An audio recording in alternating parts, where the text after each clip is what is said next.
Sir ఒకప్పుడు అసలు cancers అనేవి చాలా రేర్‌గా వచ్చేవి. ఎక్కడో 100 మందిలో ఒకళ్ళకో ఇద్దరికో అలా వచ్చేవి. ఇప్పుడేంటంటే చాలా ఫ్రీక్వెంట్‌గా అందరూ క్యాన్సర్ బారిన పడుతున్నారు. ఈ వాటర్‌కి, క్యాన్సర్‌కి కూడా ఏమైనా లింక్ ఉందా? ప్రస్తుతం ఇప్పుడు క్యాన్సర్ దీనికి కూడా ఏమైనా లింక్ ఉందా? చాలా మంచి ప్రశ్న అడిగినారు మేడం మీరు.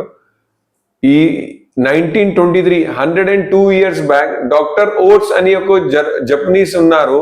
వాళ్ళు ఏం చేసినారంటే దీని మీద రైటప్ రాసినారు, బుక్ రాసినారు.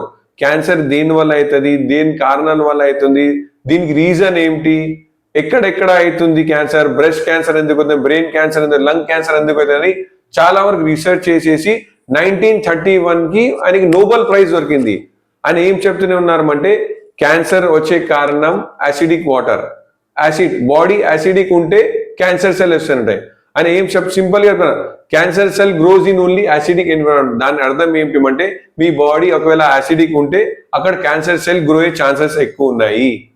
సెకండ్ ఏం చెప్పినారంటే cancer cannot survive in alkaline water. దాని అర్థం ఏంటంటే ఒకవేళ మీ బాడీ ఆల్కలైన్ ఉంటే అక్కడ మీ క్యాన్సర్ సెల్స్ గ్రో కానే కావు.